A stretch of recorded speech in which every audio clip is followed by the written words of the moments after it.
दोस्तों, आज मैं आपको अपने वो कहानी सुनाती हूँ जब मेरी पहली बार थकाई हुई थी। इस वक्त मैं 16 साल की थी। बहुत ही पुरानी कहानी है, मगर आपको पूरी कहानी सुनाती हूँ कि आखिर मेरी शुरुआत कब से हुई। आप कहानी पूरी देखना, चैनल को सब्सक्राइब करने वालों को मौका दे सकती हूँ। अब कहानी शुरू करती हूँ। घर में कोई नहीं था। अम्मी अब वह रिश्तेदारों के यहाँ गए हुए थे और मैं घर में अकेली थी। मैंने सोचा उस्ताद जी के आने से पहले नहा लूं, फिर आराम से बैठकर पढ़ाई करूंगी। मैं कमरे के अटैच बाथरूम में नहाने चली गई। कुछ देर बाद बाहर आई तो सामने उस्ताद जी सोफे पर बैठे मेरा इंतजार कर रहे थे। कपड़े गीले होने की वजह से मेरे प्रायोट हिस्से साफ नजर आ रहे थे।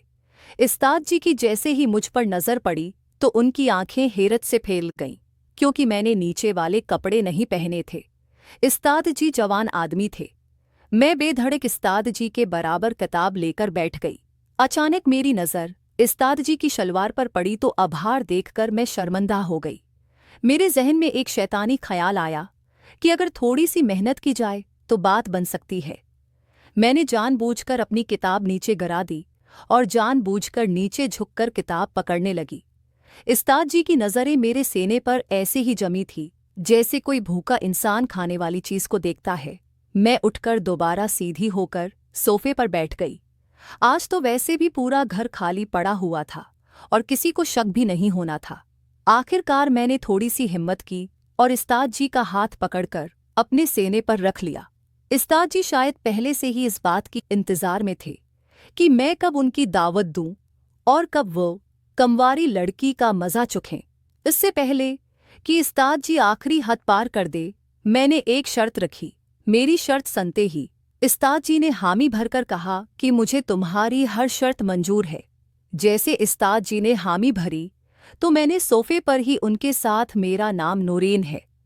मेरी माँ को मेरा एकेडमी जाना पसंद नहीं था, क्योंकि वो अमीर और मॉडर्न थी और वो चाहती थी कि उसकी बेटी सबसे अलग रहे।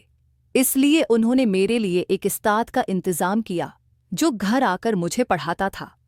वो उस्ताद मुझे पढ़ाने की भारी फीस ले रहा था। मेरी माँ फख्र से कहती कि उसने अपनी बेटी के लिए काबिल टीचर का इंतज़ाम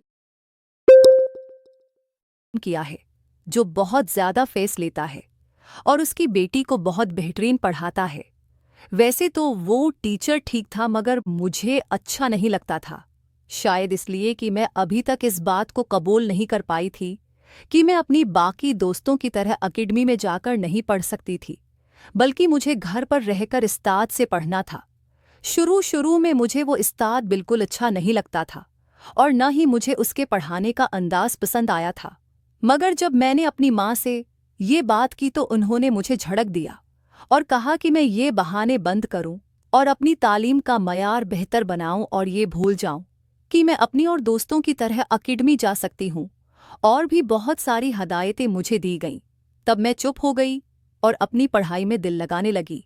दिल में मैं बहुत उदास थी और अपने दोस्तों के साथ पढ़ना चाहती थी, जबकि मेरी सारी दोस्तियां और बाकी के क्लास फेलोज मुझ पर रिश्क करते कि मैं इतनी अमीर हूं कि मुझे घर पर इतना अच्छा उस्ताद पढ़ाने आता है।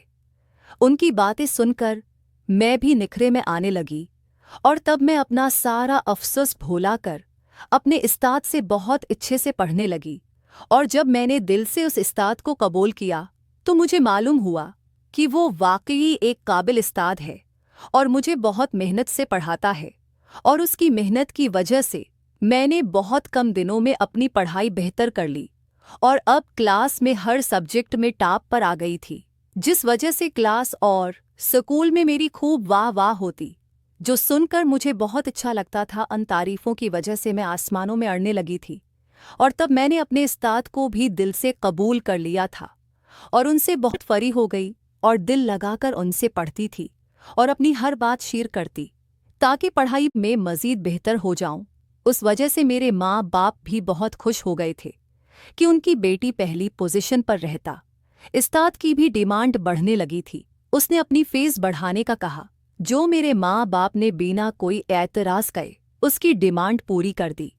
उसके कुछ टाइम बाद उसने मेरे बाप से कहा कि वो शाम में मुझे पढ़ाने आया करेगा, क्योंकि दिन में उसके पास टाइम नहीं होता। उसकी ये बात भी मेरे माँ बाप ने मान ली थी। कोई एतराज नहीं था, बल्कि किसी भी बात पर कोई एतराज नहीं करते, और अक्सर मेरे माँ बाप को रात में बाहर जाना पड़ता था। इस वजह से उन्होंने उस तरफ ज्यादा तोजा नहीं दी कि मैं किस तरह और कैसे पढ़ती हूँ। मैं खुश थी कि मैं पढ़ाई में बहुत अच्छी हो गई हूँ, मगर मैंने कभी सोचा भी नहीं था कि मुझे ऐसे वक्त से भी गुजरना पड़ेगा कि मैं जीने के काबिल भी नहीं रहूंगी। और कल तक जो लोग मेरे आगे पीछे घूमते थे और मुझे हसरत से देखते थे, वो बाद में मुझ पर थूकना भी पसंद नहीं करेंगी। उस शाम जब वो मुझे पढ़ाने आया तो हस्बे मामूल मेरे वालिदैन पार्टी पर जाने के लिए तैयार थे। वो तकरीबन हर शाम या फिर रात ही किसी पार्टी या किसी शादी में जाते थे, और पीछे मेरे पास दाई माँ और एक मुलाजमा छोड़ जाती। मगर इस रोज़ दाई माँ अपने गांव गई हुई थी और मुलाजमा की तबीयत